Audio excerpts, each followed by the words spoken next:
Welcome to a very special episode of Tuesday Talk. If you guys follow us, you guys know that we do normally our Tuesday Talks through our Instagram. We wanted to do something different today and create this space for people in the community who are in need for um, just a space to talk about job loss and the devastation and healing that can come through an experience like this. Our participants here are amazing, amazing people that have decided to join this conversation. They've all gone through job loss themselves. So we wanted to create this room for us to discuss a little bit of of how we're going through. As we were saying earlier, um, with everything that's happening in the world and the way that layoffs have been happening at a massive scale, the way labor is not being seen as the gift that it is to community. We feel that we needed to talk about the real impact that job loss can cause on people, on our communities, and at a global scale, how that affects us all in different ways without dehumanizing the experience. We are so used to seeing all the numbers out there, like so many, like X, Y, and Z lost the layoffs and like hundreds of thousands of people lost their jobs, and we see numbers, but we want to see the people and the stories behind it, and most importantly, the healing behind it. So we're gonna start this conversation by introducing ourselves, a little bit of what we do, and what was the previous job or the job that we lost recently. We can start with Mariana. Do you want to tell us a little bit about yourself and the job that you recently lost? Sure. Okay, so I'm Mariana, I'm 34. I'm a writer, a poet, journalist, dancer, creative. But storytelling is my passion, mainly writing through like writing. And self-expression is like a big part of that as well. The previous job that I had was I was a creative copywriter. And it was like an in-house team. And that was a job that I had for about 3.5 years, and it was in like the very first of November was when like that layoff happened. So it's been about I don't know, 9 months or longer at this point. Mhm. So yeah. Um and I'm also a mom of two, so I do a lot of like other stuff as well. So A very busy woman. Uh, yes. Gabrielle, do you want us to tell us a little bit about yourself and your recent job experience? Yes, thank you. I'm a lover. I like to start there because of above all else, but beyond any labels that are prescribed to us. That's what we are, is love, is like energy. So I'm working to redefine and how I introduce myself in spaces, and I'm really loving starting there. I am a forever student of life. I'm a writer and only recently started to acknowledge that I am a writer. So I'm really proud of identifying as such as well. Very grateful for creative spaces like this that gather other creatives, because it's in these kinds of spaces that I see myself reflected. Um, so thank you for allowing me to be here and trusting me to share space with y'all's stories. I'm an educator, I'm a maestra, which is another important role in my life that I take pride in. I'm a tia, it's my most important role. Um, that's a little about who I am. My most recent job loss, I was in the nonprofit work as an educator, as a youth educator.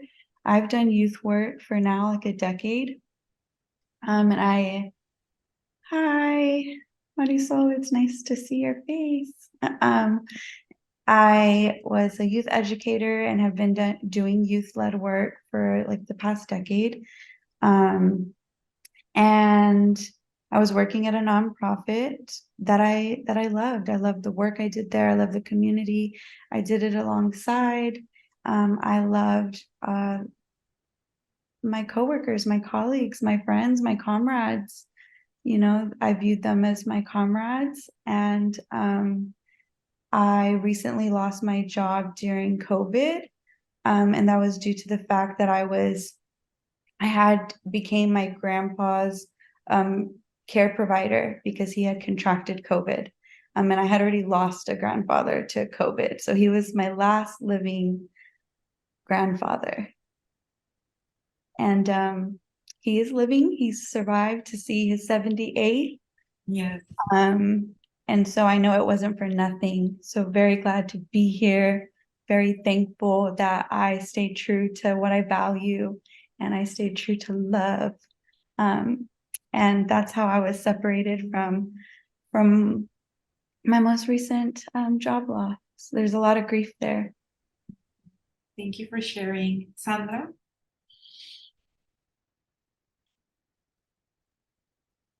Buenas tardes. My name is Sandra. I usually go by Sandia, la maestra. So I'm an educator as well. And I organically became a community organizer. So I experienced 2 job losses. One, because of my transitioning from public school education from a career in education in the public schools to community organizing. And the second job loss I experienced was because I got really sick. I experienced something called a perianal abscess. So I was unable to move or sit comfortably, sometimes walk. It was a really intense pain. And I had the day before I was hired to work as a community organizer, community outreach for an organization that helps out immigrants. I went to the emergency room, so I couldn't start on my starting date. I gaslit myself for a couple of hours until a good soul helped me to get to the ER.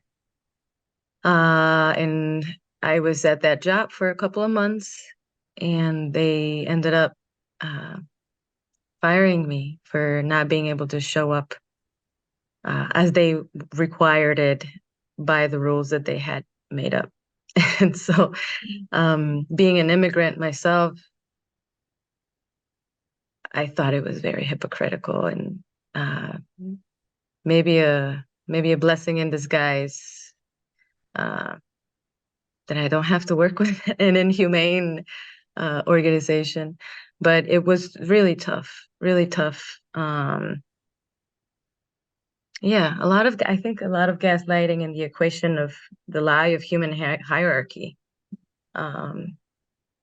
Someone mentioned the invisibility of value of labor. Yeah, that's where it's at. I'm so thankful to be here. Really appreciate the space, and the you're so mindful about this being a safe space where we can share, and just having these spaces is so helpful, not only for us here, but for the community, for youth also, that you are giving an example that I don't think a lot of us have had access to before. So thank you. You're very welcome. Marisol, you want to tell us a little bit about yourself and your more recent job loss? Hello, ladies. I'm Marisol, and I'm a brand developer, graphic designer, web designer, and entrepreneur. I do it all. And I recently lost a job at a advertising agency where I was working remotely because I can only work remote. I can't. I realized that my ADHD, my anxiety did not allow me to function in a typical office environment. I've tried it many times, and it's just the thought of it gives me anxiety. Like, and especially now that I take care of my mom and I got myself an anxiety support puppy, but he needs me too. We have separation anxiety. I definitely cannot go back. So at first, my job loss was made it seem because I had shortcomings in my skills, which I was really upset because that was like super gaslighting. Because then they turned it to be budget cuts that they lost, people, and that's why they were letting me go. But first, they made me question myself and my worth and my skills, but I didn't, no me dejé, because this is not the first time that I have lost a job. And usually I just take it very quietly. Like I've had actually lost a job where I was like humiliated and yelled at in front of like all these people. And I was just so paralyzed with anger and frustration that I just didn't say anything. I didn't do anything. And I'm like, I regret it so much.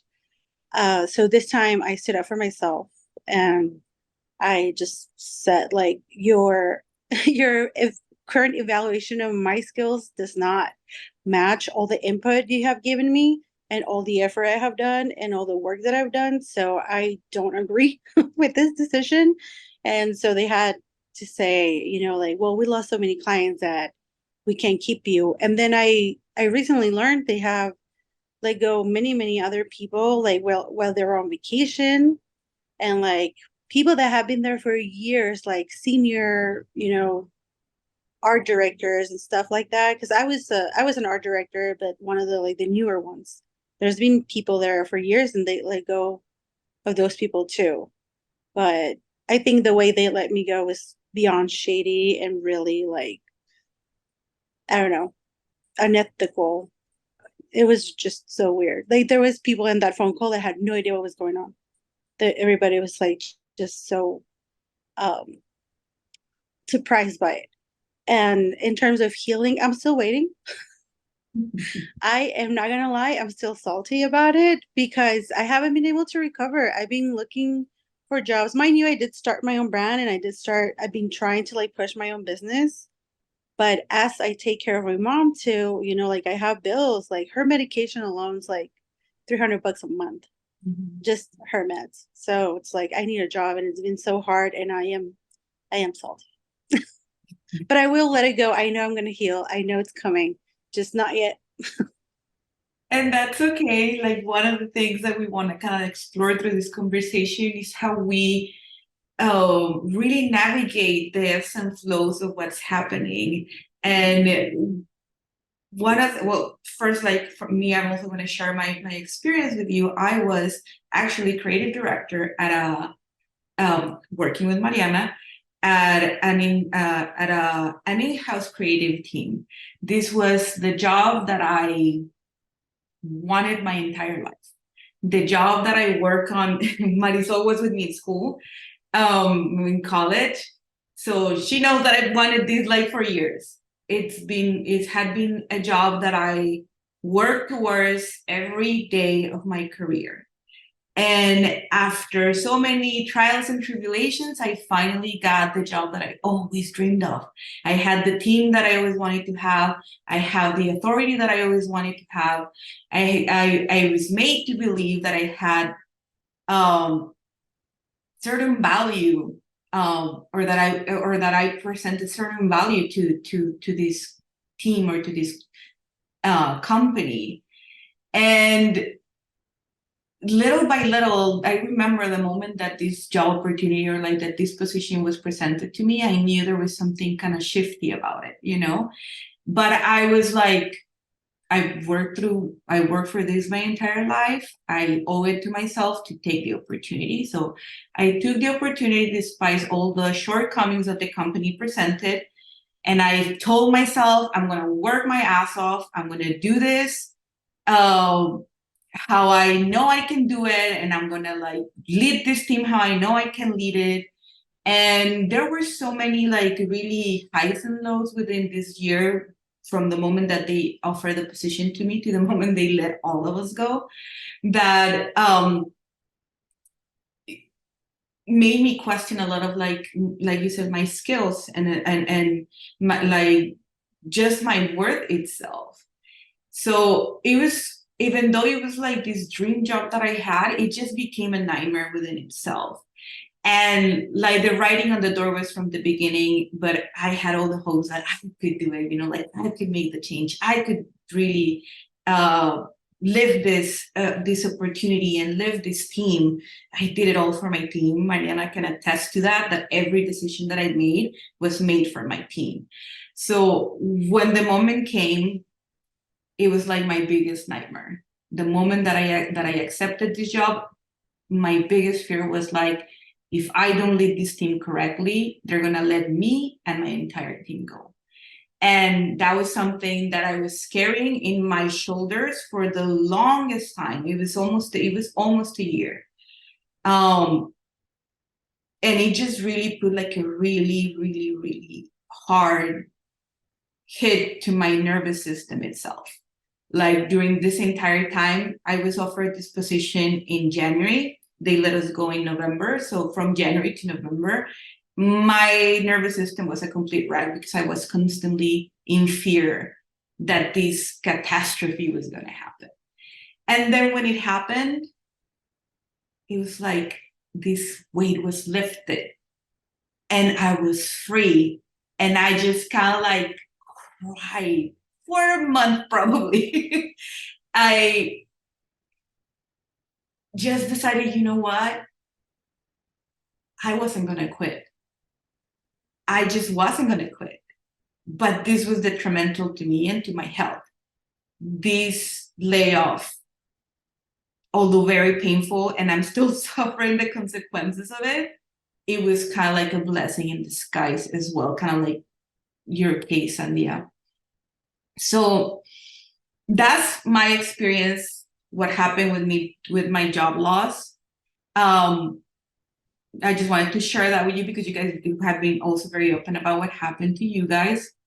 So I want us to kind of like from here move a little bit through this devastation that happens when something so real, something like we live, like it's our well-being. Like you said, Marisol, it's you have to pay for stuff.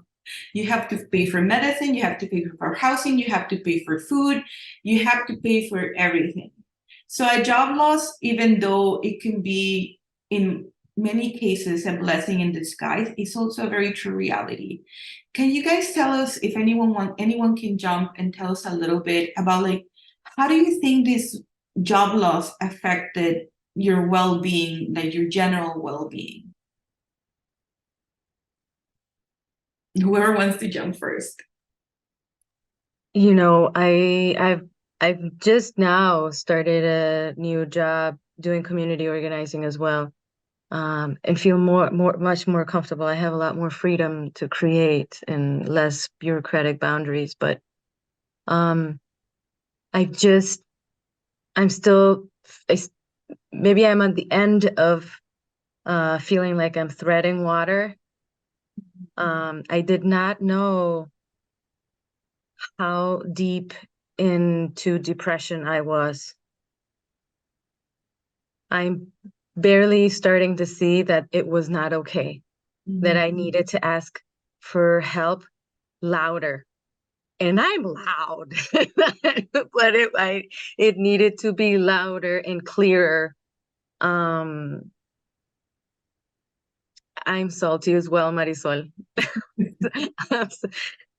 Because these institutions that are supposed to help us navigate and educate us are turning their backs on us.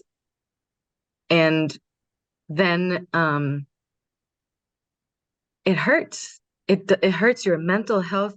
I didn't want to get out of bed. When I was sick, I had no hope. Sometimes I would think, I was on Vicodin and really strong medications for pain.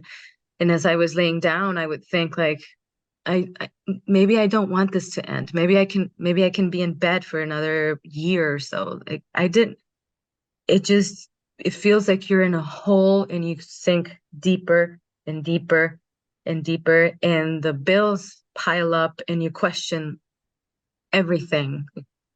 Who am I? And if I cannot help myself, who am I kidding and trying to help anyone else? How am I a teacher giving this example? Eh, You know, what am I going to do with this job laws? And if this is going to keep happening in other organizations or other institutions when I'm older, who's going to take care of me? Maybe I might as well um, think about moving back to Mexico, or I don't know, even I'm not afraid to say it, but suicidal thoughts. I'm in therapy, but it gets really dark. Um, it really affected my mental health at a deep level. It also created a very clear path of who is supportive of me, of my loved ones, and who was just a superficial acquaintance more than really support. Really eye-opening, painful experience at multiple levels. Yeah, definitely. And I think that that's one of the things that is being left out of the conversation is how like oh job loss and layoffs and like people are just like a lot of people you're like I consider moving back to Mexico. I consider moving back to Mexico. I was just like I moved here with the dream of like I want to be A, B, C, and D, you know? And when that was taken away from me, I was like, maybe I just go back to Mexico. What was I doing? Kidding myself, not thinking that I could do this, you know? So it definitely makes you question a lot of like what your capabilities as a human being are. Um, does anyone else want to share like what was that impact on your overall well-being with the job loss that you suffered? I'll go. It was bad. It was really bad. See, I've lost jobs before, but I guess I was young and I didn't really care because, like, oh, I'll get another job. Or at that point, which I'll still do it, but for me, it was like, I'll just work at McDonald's or something, worst comes to worst. And I've done it, I worked at restaurants, I worked at Panda Express, I worked at Hot Topic, just like mientras. And right now, like, I am not too proud to do it, like, I'll do it if it gets to that point. But this time, I think my ego took a hit. Like, for me, it was like my ego took a hit because I was there, I did it to like the big agency and being like the art director, all this jazz. And I was like, okay, maybe I suck, which I know it wasn't really that, but you can't help question yourself, like we mentioned before. But I think the thing that I can't really like go off, it was a very big agency, so you could move from different teams, right? So one team, I wasn't happy. Like from week 2, I was ready to quit. And Carmen knows the place, so she knows that it's a toxic environment. There's a lot of machista shit going on there, like a lot. And but I was trying to be like, you know what? It's okay. It's not super stressful right now. I can handle it. It's good money. And then I switched to another team where I opened up to my team leader there because I know him too from school. And I opened up about my mental health because recently, maybe the 2 years ago, I got finally diagnosed with the ADHD and like chronic depression, all this stuff, because I could finally afford it. I could finally afford mental health. Couldn't afford it before.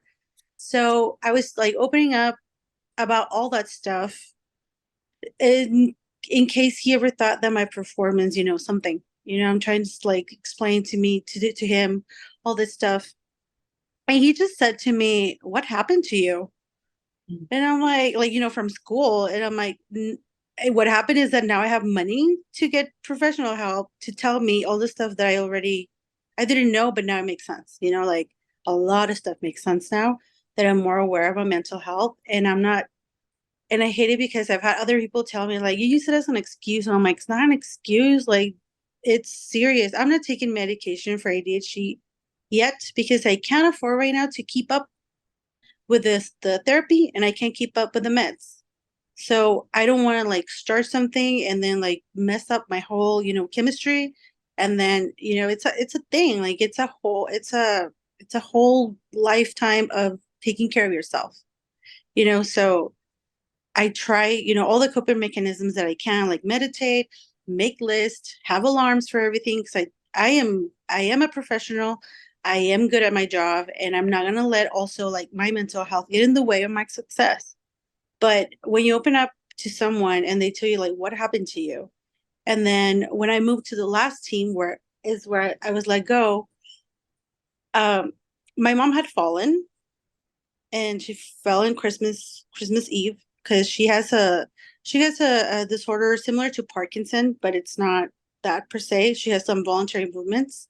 So she fell, she broke her hand, and then my dog passed away like a month after on a Monday, and then on that Friday they let me go. And they knew because I'm over super open about mental health and all this stuff. On that Wednesday, I had asked for like a day for mental health, and they were like super nice, like, oh yes, we have resources and all this stuff. And in that team, all the input I had for myself, it was like, you're doing such a great job, you're so good at what you do, you're kicking ass, like. And then on Friday I get a call that I missed, so the voicemail was, are you going to return your computer this weekend or on Monday? That's how I found out. And I was like, Jesus. And I knew what it was because it's not the first, like, corporation I worked for. Like, I know that's part of when you're being let go. And I'm like, I called HR and then I asked for my supervisor to be on there because she wasn't even on the call. And I was like, how dare I did tell her, like, I feel betrayed. Like, how dare you tell me that I'm not doing a good job when you all you do is praise me. Like, there's methods, like a process. You write people up, you give them warnings. I don't know, like go through the processes and protocols of a company, but don't come tell me that I'm doing a great job and then fire me because I'm not doing a good enough job, and then tell me that it's because of, budget cuts. And then don't tell me like 2 days before to go, for to the resources because my dog died. I don't know. It was just like too much. And you can tell I have a lot of anger. It's Yeah. just the way they did it, it's so shitty. Like you don't treat humans like that. And I understand, because it's a corporation will give a shit, and it's a big agency and they win all these big awards. I feel it's even more hurtful in your situation, Sandia, because it's like an organization that's supposed to take care of humans. Here, fine. We're worthless. We're not, you just care about your prices, like and your money and your clients. Which is But kind of hard because if you think about it, like these people representing you resources and like showing how they value you as an employee. And I think that was one of the things that also like a lot of companies used to kind of like mask their real value they put in their employees. Like, oh, we're giving you resources, we're giving you this, we're giving you that. Like the last place that I worked had like a lot of like resources and gave like a lot of different kind of yeah, just different resources for people to cope with like their own health. Like they were very flexible with like a lot of things, but at the same time, the moment you stop being valuable to them, they immediately forget that you are a human being. Oh, mhm. and that's where something like, oh, just return your stuff and completely dehumanize the entire experience because you're not their asset anymore. They have no interest in putting any kind of additional resources on you. So yeah, I would understand why you're salty is because like they presented a reality that wasn't true. Yes, it was. Yeah, it's like I'm telling you, shady, two-faced people. I don't know. I Mhm. just, and you know what? I went to this job with the mindset already of like, it's just a job. They really don't care. Because I used to every job I went like bend myself backwards, and then it's like they just take advantage of that. Honestly, I was just going in a very Gen Z mindset. Like I'm here to work from this time to this time because of what they pay me for. Of course, always trying to do my best. But the moment because these are really old school people, the moment I act like that, they're like, "What? You don't want to give your life for the agency? You don't want to work like 24 hours and maybe the owner of the agency will call you on a Sunday to give you a special project. That's how you know you're valuable." It's like, fuck no, dude. It's like, I just want to come here, do my job, do a good job, but just pay me so I can take vacations and, get nice things for my dog and for my mom.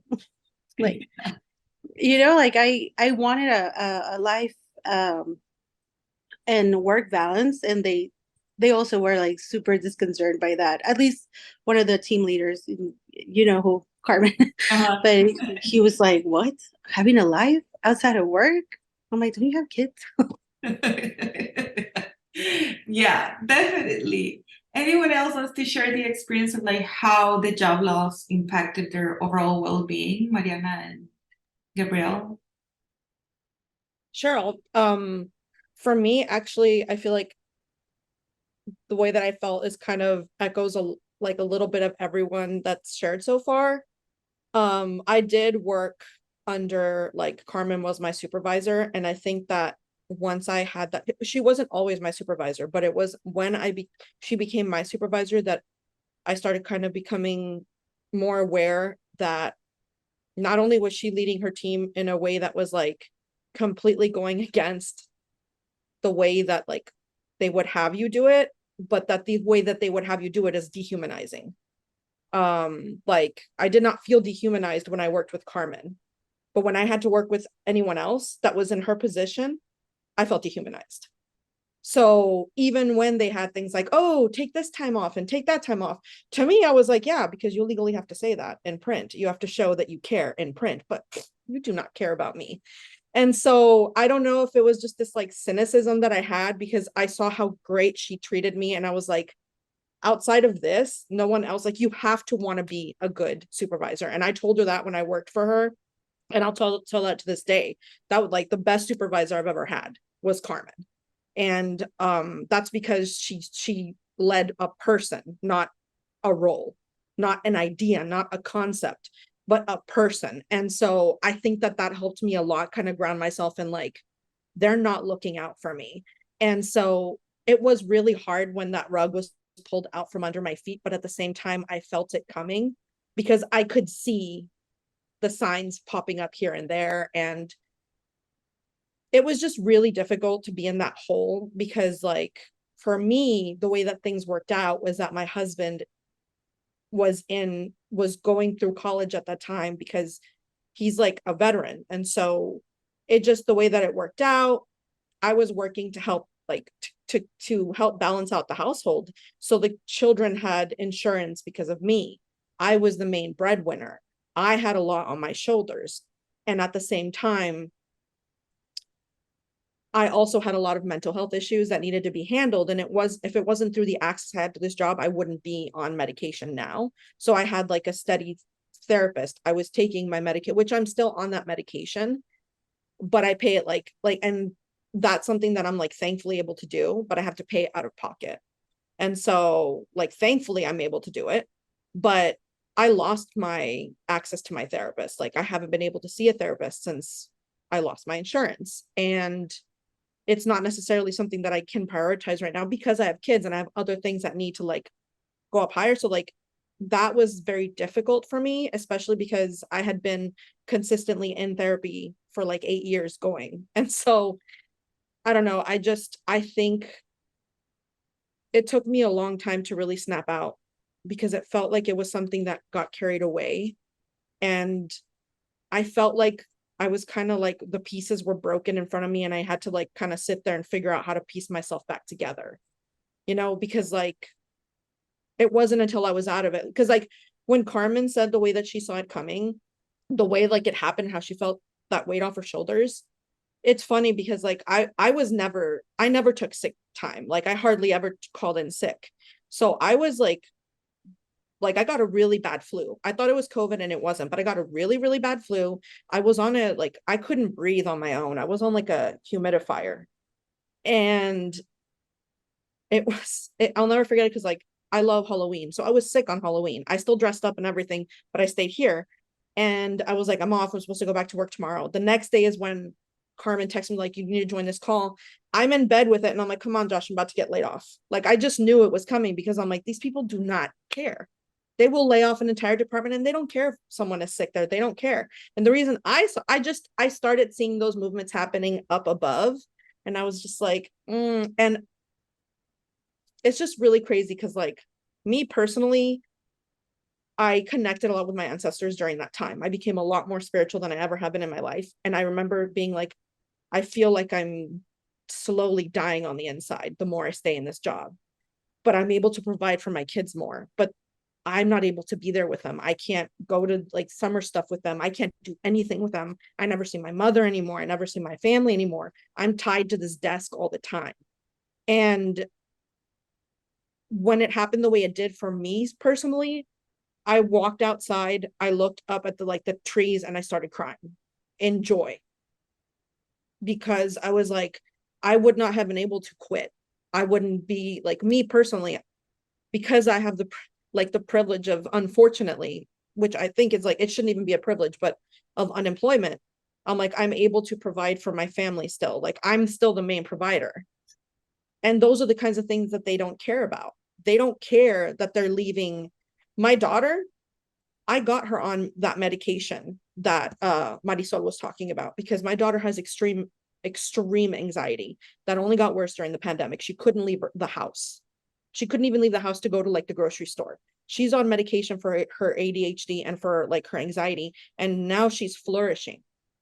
And that's like, even though we lost the insurance, we survive and we do what we can. And she still has her medication, but that's something they couldn't have cared less about. So I was angry for a long time, but at the same time relieved, at the same time thankful. And I think it was a moment where I really had to piece myself together further back than I thought.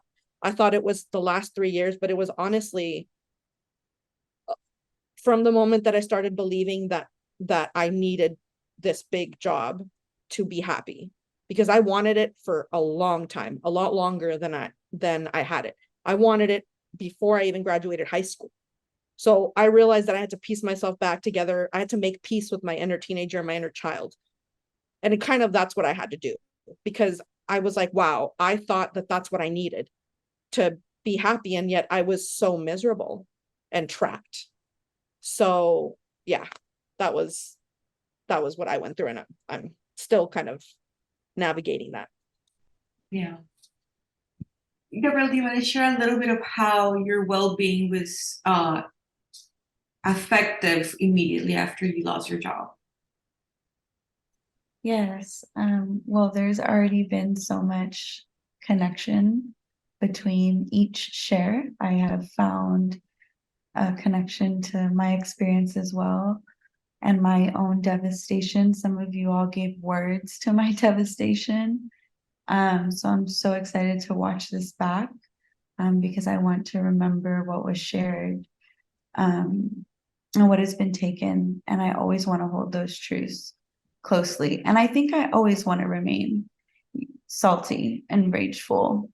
I want, when I think about this, to always feel rage inside of me, because what happened is we were treated as disposable. What happened is we were treated as less than humane. Like, what happened is that people who had values like empathy and communication and collaboration and called themselves families, and when you work for organizations like that gaslight you into this work of, I worked in a space that held restorative justice circles, and I opened up about my family to these people.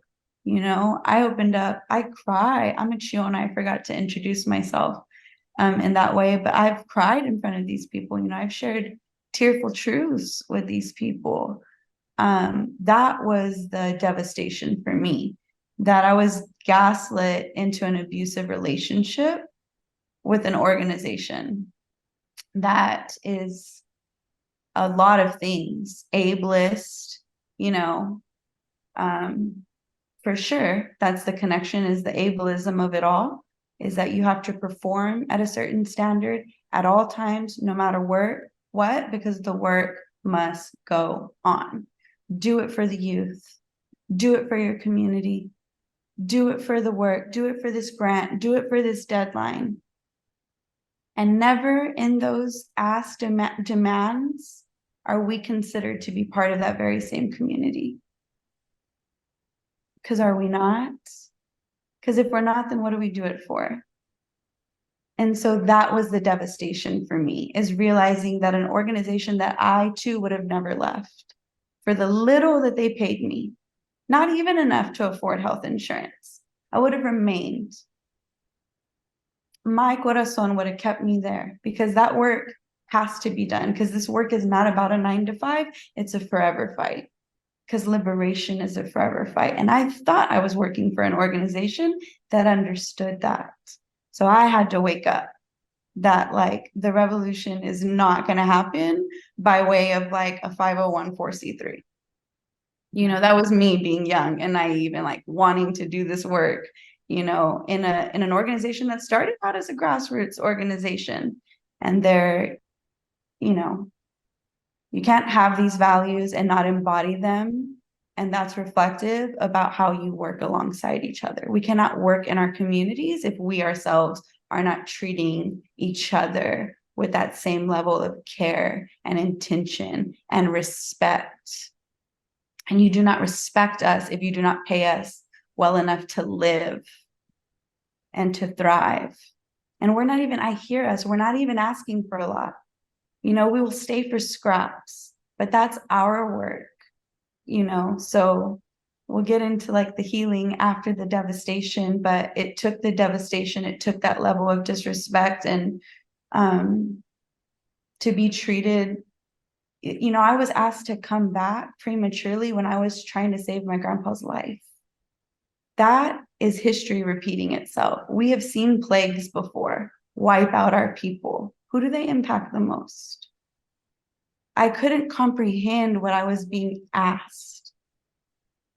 Like, I couldn't believe that. It was hard to acknowledge and accept that. I don't know, but that was me being naive, because why can't it happen to me, you know? Because I have a degree or two. You know, I thought those things would protect me because I'd been here loyal for however many years, because I just love youth-led work, because of my passion. They use those things. And that's a feminist issue, because we know that care providers and healthcare workers and curanderas and healers and storytellers and creatives have always been part of the revolution. They've never been respected. They've never been allowed into spaces where not wanted. That's the devastation of acknowledging those hard truths. Yeah. Is to work in some of these places, we would have to not be who we are, at least not our full selves. Yeah, and that's a very big reality, is that me and my best friend used to joke about like how we were in this like I single and I never had to deal with somebody micromanaging my life and everything that I do and all those kind of things, and it's freeing in a way, but I was more in a abusive relationship with my career. You know, I was in that abusive relationship, and you mentioned it too. It's like, this is where I'm putting my heart and my soul. This is where I'm putting my everything. This is where all my sacrifices are coming from. And this career has become my legacy and has become all of these things that, like, if anyone is ever going to remember me, is going to be because of this career, you know?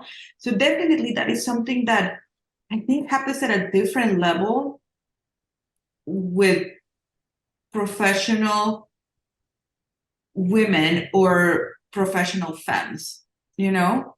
It happens because we are dangled this carrot of you can have it all, you can do everything, you can, you know, and there's a lot of positive reinforcement to being that person who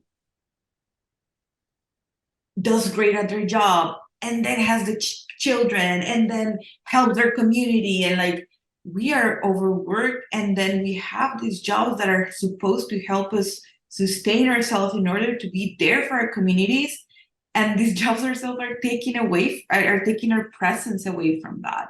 So it's really, really painful to come to those realizations that, like, this passion of mine has been tarnished by a corporation, by an institution, by an organization.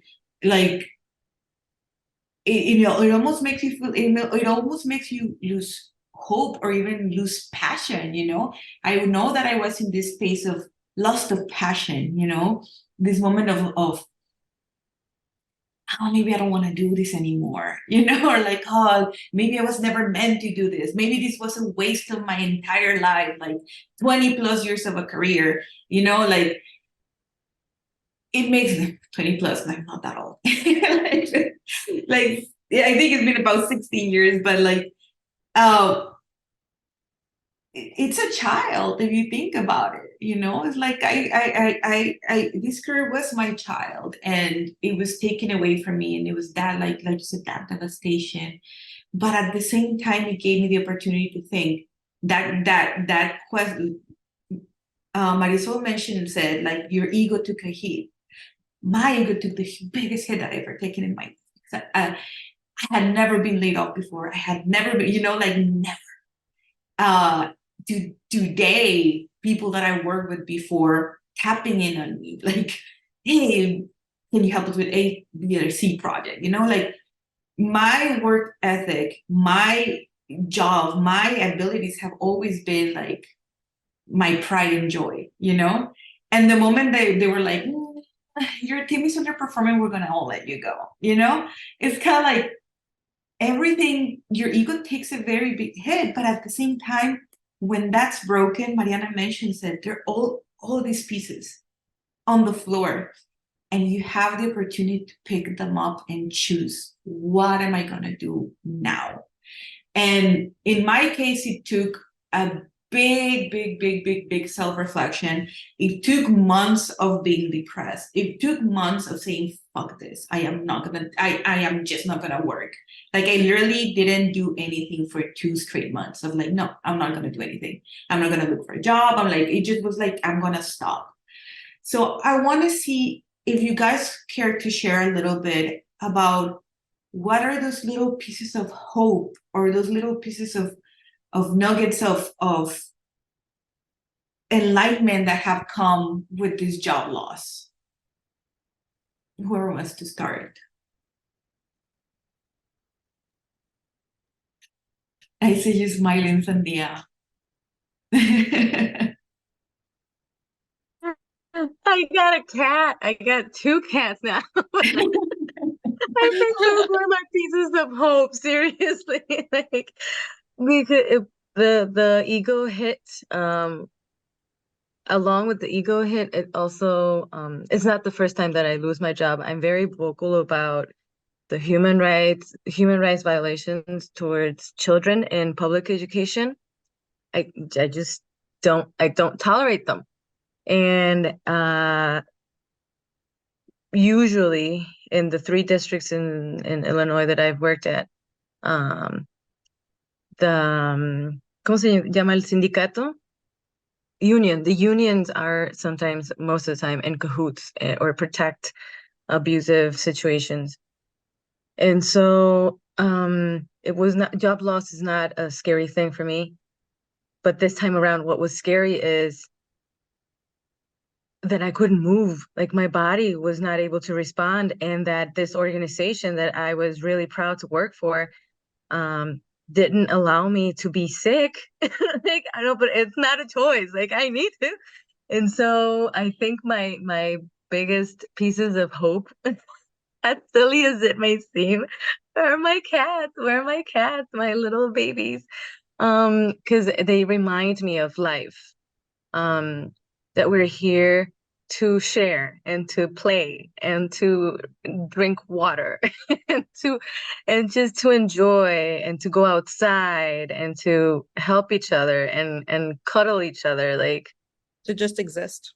yes, to just be. Like your worthiness is not tied to your productivity or to how many emails you can respond. So yeah, that brought me back to my center, my little kitty Teotlalcoatzin le puse. Oh, I also, Mariana, connected to my ancestors in a deeper way. In Teotla, when my dad retired, he went on a bench to look at el árbol genealógico. and he found an ancestor that married some type of uh, Mayan ruler, and her name is Teotlalco. I imagine she must have been a very young teenager, or who knows? But Teotlalco was her name, so I thought the kitty would have that name, and Yes. Yeah. like it's okay, we're taking care of each other. That helps me out a lot. Really connecting to my spirituality through way of any tools that friends were able to offer. Um, Meditation, conversations, tarot readings, um, even just plants and cats. Like, that's what it saying to me. I seriously started by way of taking care of plants. I was able to start a little business selling plants. And I got so much into it that I am now uh, an expert. Um, so yeah, those were my pieces of hope, literally life, hanging on to life itself in different forms and shapes. Yeah. I think that's Yeah. beautiful that you connected with like plants in that way, because I feel like that's very much like an ancestral kind of thing, that you're reconnecting with, especially when it's something so tied to nature. The same with cats. Because like for me, I feel like my experience, like that first, like Carmen asked, like for her for the first 2 months, like I was the same way, where I was like, I'm not doing anything like work related specifically for me, because I had been like a hamster on a wheel for so long working. Because like before that job, I worked another one that was I was like an intern at this digital magazine, and that one was even worse with like how dehumanizing it was. I'm the one that walked away from it because they took advantage of me for so long, but I knew what I was doing getting out of it. Like I knew what I was getting from it. And so I just feel like I've been in such a unique position all along, and I feel like oddly enough, just the moment that, like, I keep going back to that moment when I walked outside, like after I got the call, because like it all hit me at once, but it also took me so long to like understand everything that hit me. And in the sense that like I did not feel regret. If anything, I thanked, like when it happened, I thanked my ancestors, because it felt like I did the right thing by following my intuition, taking the job, holding on as long as I did, doing the, like, I felt like it was validating, because it felt like they were taking care of me. And the reason I say that is because like it was a job that I never expected to have, working for a company like that. I never expected to be exposed to kinds of stuff that I was exposed to. Like it forced me, because of my job, to have to learn about these ancient tools that my own ancestors used. And so when I left, I was equipped to connect with them. And I'm probably going to get emotional, because like it happened November 1st. To me, I was like, I haven't even had time to like work on an altar. I've been so busy writing about how you should create your altar by this company that doesn't really care about Latinos, but makes me write about it like they care about it. And so that's what I did that day. I put together an altar. I was able to put together my altar, and I just completely was like focused on that, because I wanted to thank them, because I was like, they're taking care of me. Like how I was angry for everyone around me, because I carry this like empathic thing on my shoulders, because for me it killed me, because I could see the toll it was taking on everyone around me, especially on Carmen. I could see the toll it was taking on everyone, and I just wanted to do something to make it go away. And then the fact that when it happened, I can't think of a single one of us that was like, oh my gosh, I'm gonna miss that place. All of us were like, oh my God. And I'll never forget that I was crying, and I looked over at my husband. Well, I wasn't even crying. I hung up. I looked over at my husband, and he's like, are you okay? And I was like, I don't have to go back there. And he was like, no. And then I just started crying like a baby. Like, I don't have to go back. I don't have to go back.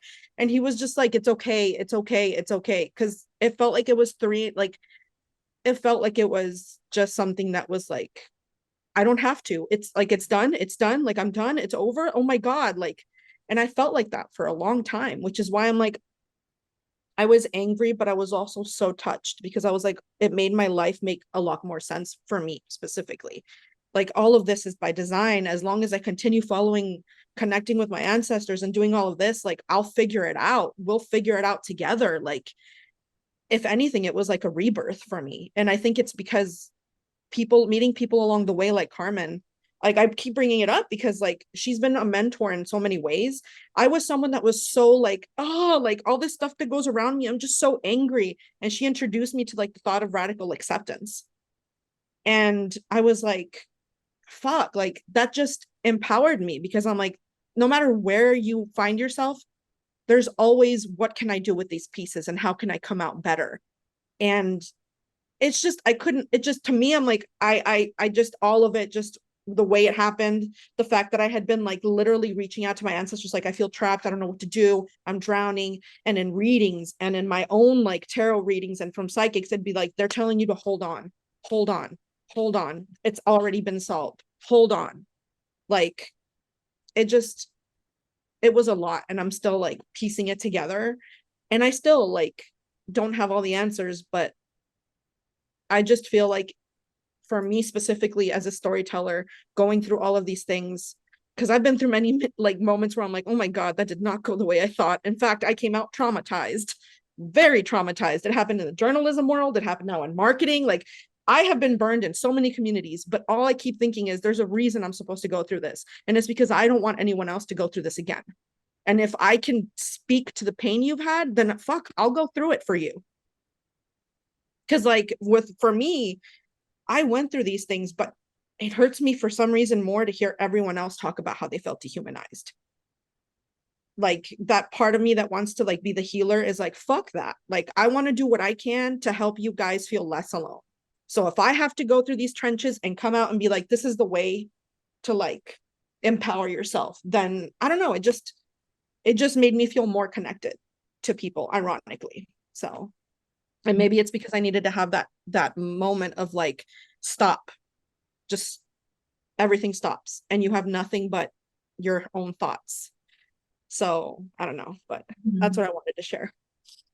Yeah, thank you for sharing. And Marisol, I know you said you were still you haven't healed, but is there any piece of your life, you know what, like maybe it was for the best?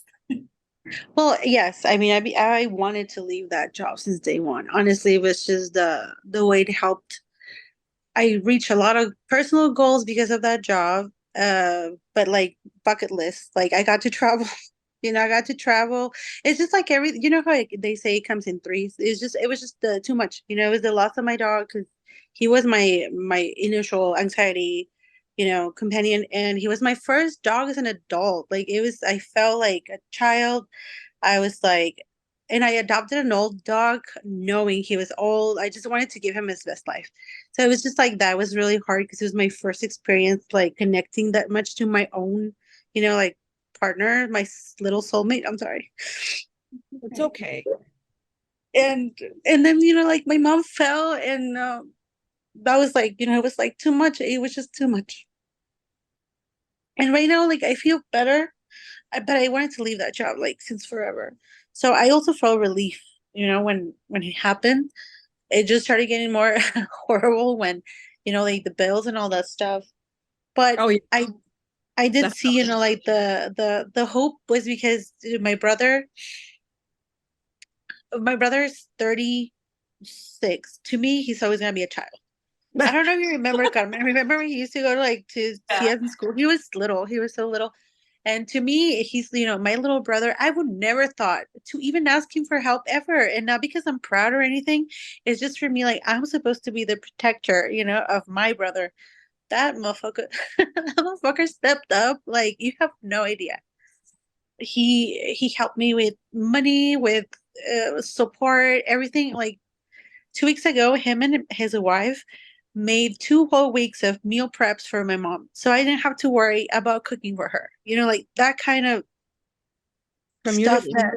Yeah. that I didn't know, like I said, I'm not proud, but I didn't know I could ask for that kind of help. I didn't know I could get that kind of help And from my that's, own family. yeah.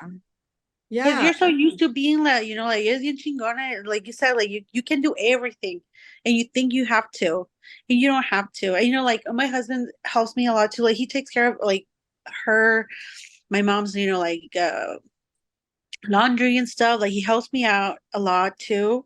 And right now he has also had like bad luck finding a job, but he's trying shit ton of moral support. And I'm very lucky that I have a freelance job. Like if I didn't have that freelance job, it'd probably be like I would be working at fucking, I don't know, Chico's Tacos. I don't fucking care. I'd be doing something, but I'm very blessed to have my freelance gig. And right now I was like, I don't think I have hope, but no, like it made me realize, thank you, ladies. You made me realize I have a lot. And I actually, this right now, here's the healing. Thank you, ladies.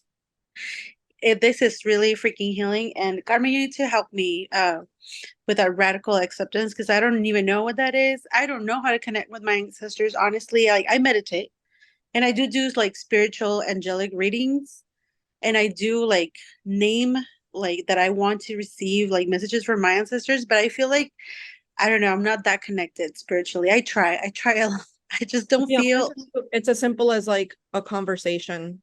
I honestly, I apply a lot of what I was programmed to believe would give me that righteousness as a child through Catholicism and Christianity.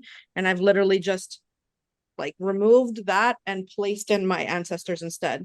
My abuelos and my abuelitas, like who like for me personally, because I didn't get to connect with my native family as much as I wished, like my grandmother, but I am so much her. And I feel oddly more connected to her now in her passing because I speak to her so much directly. I like can't like the candles, like yeah, Carmen can like talk about that, but like honestly, it's because I did all this research for this company that I know exactly how to do it. That's why I was like, it's okay because they paid me to learn how to there do you it. go. And Well, I might pick your brains, ladies, because absolutely, because like I'm telling you, like when I left, I was like, they had no idea that they gave me all the tools to heal from this. Yeah. Thank And I think that, Marisol, you bring something up that like we've been kind of like conditioned to believe that we can take it all and that we Yep. have to take it all. Yep. And it's not until we're put in the most vulnerable of situations that we realize that we need help. That we realize that like we don't like we can reach out to each other. We can tell, we can scream. Sandia, you said it, like you can scream your pain. You can tell people, I'm going through this. I suffered this. We don't need to stay calladitas just to keep some resemblance of Everything's fine. I can do it. Yeah. yeah. And I think that that's also one of the things that like have helped me heal is that like accept that this situation is shitty and that I can't do it alone. I'm always been very independent and very self-sufficient and pride myself in being so. And maybe I don't have to. I think that was also for me one of those saving graces of this whole experience. Gabrielle, do you want to share what have been some of those saving graces for you? Yeah, my saving graces, my hope has been that community. I realized that as soon as I graduated, the goals were not to be a teen mom and to go to school and to graduate and get a good paying job so you don't have to work hard like we did. I come from laborers, from farm workers. Our histories and our roots run deep. We know that we can do this. We know that we can survive. So for me, my hope was realizing that there is a possibility, there is a reality that I dream where we are living beyond just survival, where we are thriving. And that hope I find in community, in the sacred communities. I have been so blessed to walk alongside in this lifetime. I met these people that helped me reconnect, and unlearn and re-indigenize, and what does that even mean, and how do I identify, and what language did possibly my people speak before we were colonized, not Spanish. and where might my people have been from? I met all these people that had me asking in these violent spaces. There were these people with hearts and connections to their own sacred, and they reflected back to me those things in me. And that's why I believe in the journey, and I know I'm being led, and not that any of us deserve to be treated that way, but my hope is these conversations that we have after, it's the way that we all got more connected to something. It's that we all were being called back to something because we were out of the hamster wheel. It's not that didn't come with any, difficulties and struggles. I'm displaced still currently because I had to, for housing, was in an unhealthy relationship. It was abusive. I have to name it what it was. And I was there because I could not afford rent on my own, and I didn't know where to go. And I had to go. I had to go. I had to make a difficult choice that I knew in my lineage wasn't always made for whatever reasons that were, right? Or their truths. But I know that there is another way. And I had to lean into community because I was in no position to return to work. I was deeply traumatized by many of things. And I could not just pull myself up and keep on going and keep on working and keep on producing and keep on creating. I was done. I was spent. And I realized that my level of done was not just me, but my ancestors too. Because when I prayed, like I received just clear knowings that you are not to return to that. What amount is worth you sacrificing? Trust something else, not them. And I had never prayed so hard. And I set up my altar in my grandma's home, who, because of colonization, has also been disconnected from these sacred ways. They took that from us. They've always taken that from us. And so what we're doing is getting back to that. And that is a journey. And I don't care how long it takes, I will remain hopeful. I'm very thankful for Black feminist literature. I'm very thankful to my maestras that walk the sacred path, and they embody what it means to be dignified humans and to treat other people that way as sacred, off-site, no justification needed, no job title needed, So my hope is always with the people and with the youth and with nature, and just to remember that we're all connected. That's my hope, is that knowing, is that we're all connected and there is another way, and we persist regardless, and we do not have to do it alone. It's in spaces like this that restore my hope, and I'm thankful that my community held me down so I could make healthier, safer choices, and I didn't have to depend on violent systems to give those to me, because they were not coming for me. They were not coming to help me. There was no amount of support that I could get from these, institutions, because of all the red tape, because of all the barriers. It's not accessible to me. So I found my hope in the communities that I'm very blessed to be a part of. Yeah. And that's something that really resonates with me. I think a lot of us, for what I'm hearing, all of us found some sort of community, whether it being plants and animals, or whether it being a community of people, or people that have gone through the same thing. It's just finding that connection. And I think that it's also connected with how we have been deceived of our worth. Our worth was so tied to our productivity, to our work, to our legacy of things that we've done, instead of just that really unique and genuine connection that we have with each other. Now that we've had this conversation, now that you guys have had some time to put in between your job loss and now, and all the fluctuation that had happened through that journey, how do you see your worth now? How do you value yourself now, given all of the things that we've learned through our experience and through this conversation?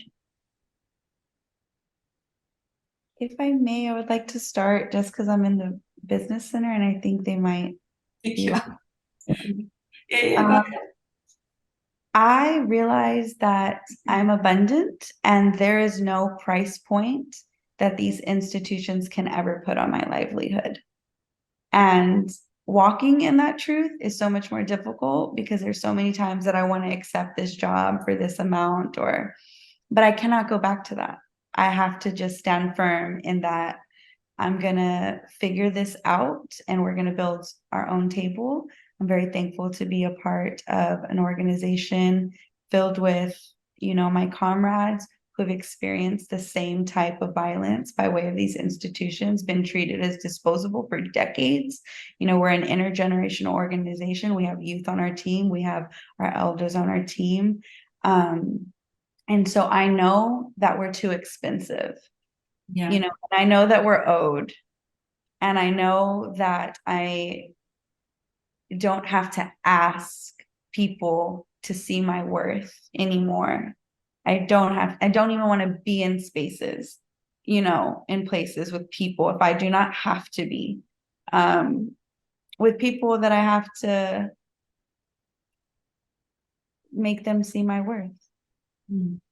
So I became richer, I became more abundant, became freer, and I'm very thankful for everything that didn't choose me so that I could be more open to choose things that are for me, and trust that something bigger will always make its way towards me, and that sometimes the things that I want are just my colonized mind trying to grasp at what I was told was for me.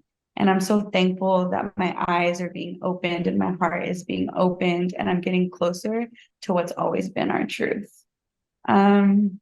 Which seems like a really big lesson that I'm very just grateful for, to have received from my elders and my maestras and my comrades. I feel richer because of the people that I know. At 29 years old, I'm thankful that I'm learning these things and that I'm continually in community and spaces with people who are saying no to those things too, because I know that what I feel in here is so true, because your hearts are saying the same truths and we do not know each other in that way. So that's what I've learned about not just my value, but our value, our sacredness, is that mine is not separate from yours or yours or yours or yours, and to all the people not in this spaces, right? To all the stories that we alone cannot represent, but that we experience by way of the same harms, institutional harms. So yeah, thank you so much also for this space once more. I love that. Anyone else? How do you see your worth now? How has this job loss made you reevaluate your worth, or how you see your worth? Well, I have to say first, Gabrielle, you just made me have an existential crisis right this moment. And you blew my mind at the same time. We just went when you said that, maybe just as the colonized version of me, that's what it wants. Girl, I have to go reevaluate my life right now. I'll be right back. That was fucking mind blowing. I'm sorry, I'm the only one that curses. That's okay. That's insane. I can't tell you my value right now. I am stunned. I never even thought about that. I know about ego. There's a lot of stuff that I've been wanting to get because of my ego, because of expectancies from, my dad and stuff like that. But it goes even deeper. Now I never even thought about that. That's the colonized version of you. That's what the colonized version of you wants.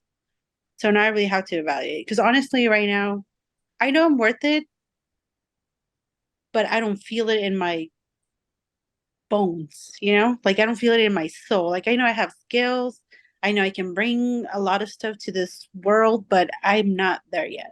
I don't know, I can't tell you, but has been really eye-opening. I honestly, life-changing. I'm so happy you guys included me in this, because I have a lot of stuff to meditate on. It's crazy. I'm very grateful. And I'll just want to add that that was a big thing to say, and it's such a complex statement. And just because I myself recognize that doesn't mean that I don't struggle with those same like, feelings of inadequacy, or like I don't struggle with despair, like hopelessness, or it's a daily like showing up to realizing and making those connections and distinguishing between my voice and my truth, between like societies, and it's a constant grappling, and I'm like only scratching the surface. I dropped my number in the chat. I really enjoy having these conversations. I enjoy reading. I'm surrounded by a bunch of incredible maestras that I will forever credit who I am today because of them choosing to like hold on to and be cultural bearers and keep these sacred ways alive, because that is what colonization has tried to take. Our song, our prayers, our medicine, our sacred yerbas, like all of that, we're not supposed to know. So just to be gentle with ourselves as we're relearning these things because we weren't supposed to know. They took that from us. And so I keep that at my front. And so we don't shame ourselves for what we don't yet know, or we're not harder on ourselves for like, we got to just know it faster because we want to get out of this turmoil, right? But it's a forever process. So genuinely, that's an open invitation if anyone feels called to have side conversations outside of this one. I too am thankful and feel so grateful for y'all's shares. Thank you. And Sandia, how are you reevaluating your work now after suffering this job loss? As I listen to Mariana and Gabrielle answer, and as I remember now being in bed and wondering what the fuck. I don't how do I explain it? I think like Gabrielle said, our worth is tied to one another. And if I don't think that I'm worth it, then I don't think that anything else is worth it, right? So when I realized that I cared about everything and anyone else, and the plants and the bugs, and I have a friend that's a speciesist, and that blew my mind. Like the deer didn't cross the road crossed the deer habitat. And I think I came to the realization that it is not that we are not worth it, or it is not that I am not worth it. It is that this capitalist system has us thinking that the human values and the value of life, of entities that are alive, are not worth it. This capitalist system is gaslighting us into thinking that we are not worth it. But it is not. So as I reevaluate my worth, I cannot take those two things apart. The fact that we are being gaslighted every day, but on radio, on TV, on the apps, on Instagram, on the everywhere, right? And how I know that I'm a fun teacher, and I stand up for human rights and I advocate for youth, and I think what happened with my worth is that I was starting to gaslight myself that I was not what the world wanted, but I knew that the world needed what I was about, or what I am about. So I now, little by little, like Gabrielle said, little by little, I'm still a work in progress, and I will forever be, and I'm here for it as well. And it's beautiful and confusing and painful and lovely all at the same time.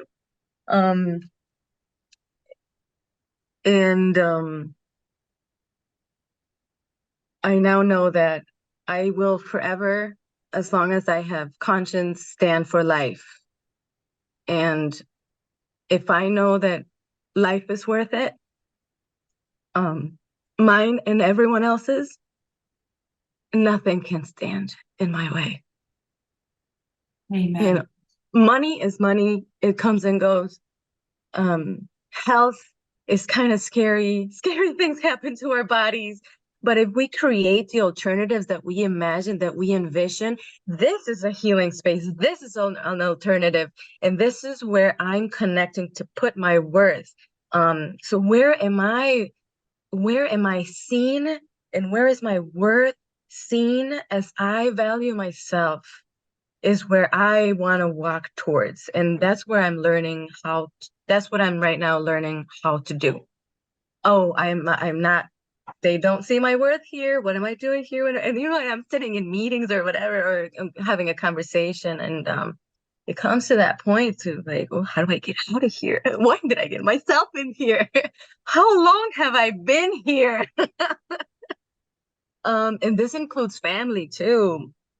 Lots of beautiful chosen fam have come to my rescue in all types of healing ways, but also lots of blood family have come in harmful ways. And so, yeah, just simply acknowledging that, finding my healing by prioritizing my healing, I continue to heal others, and the collective healing is where it's at.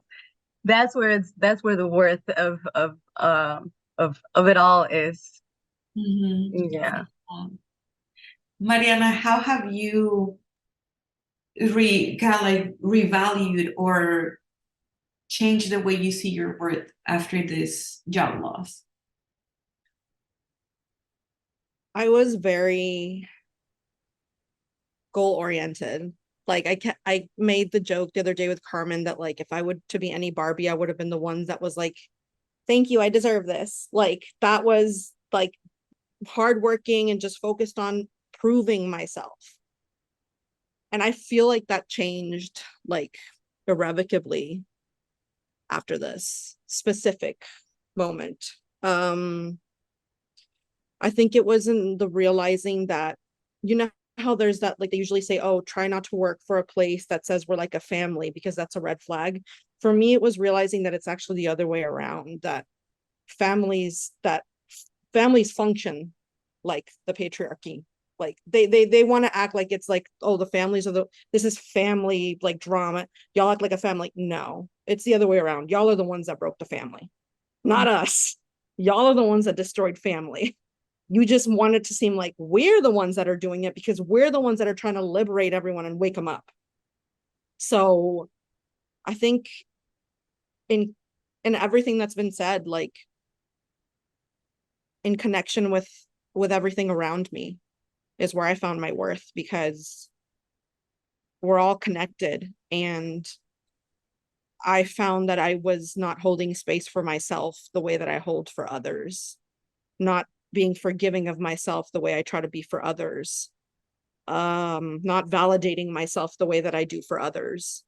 So I really had to make peace with like myself in many ways. And I think that that's how it changed. Like now I see my worth in my connection with others, but also simply in existing. And I think that I feel the same. Like I echo what Gabriella said about how like I've never felt a more directive, like in my gut thing of like, no, you're not going back to that, to no, like you can try and frantically like apply to all of these places at like from indeed.com at 2 a.m, but it's not happening again. Like it's just not going to happen in that way, because there is another way. And I've always been like, I feel like my ancestors were telling me like, you've always been the one that finds the other way, girl. Like, look at you. You've never conformed. We gave you your your moment because you're stubborn. Now it's your job to go the other way, because that's your role in this, like in this tree. You are the one that's going to break, disrupt. And that's not going to look pretty, but you have to make yourself like uncomfortable And I was comfortable. I was so comfortable that it was like soul sucking. Like I was not creating anymore. I wasn't feeling joy anymore. I am someone that needs to like, I know what I need. And so it was like this moment of like, you know what you need. And it was never that. You just weren't ready to see that it wasn't that. Because what you need, I was too anxious to admit what I needed. Being perceived publicly, no, thank you. Opening up about like my deepest, no, thank you. I do not want to do that. That's exactly what you're going to do. So we're going to lead you in this direction because this is what you want until you can finally accept it. So I just feel like I had to come around to myself, forgive myself, and also love myself. So Thank you. Thank you for sharing that. And in my case, how I revalued my worth, I think, again, like everybody else, is still a work in progress. It's still kind of like it's a battle. It's a battle every day, especially when you're like, I was talking about this earlier. It's like you get so used to that positive reinforcement of you're doing great, and it comes from like childhood. You're good in school, you get good grades, you get the gold star, and like you start getting conditioned into being the ideal student, and being the ideal worker, in being the ideal leader, and being like all this ideal like, and it became so much a farce of who I was, and it is, I started to believe I was just kind of like putting a front to people, I was just kind of like not being my authentic self. And the fact that a lot of people were reacting very positively to that, it made me be like, okay, I have to keep up with this game. I have to keep up being this. I have to keep up going with like, and it wasn't until I was completely shattered and I was in the point where I just like, kind of like what Marisol said about like, I have to ask for help. Other people need to show up for me.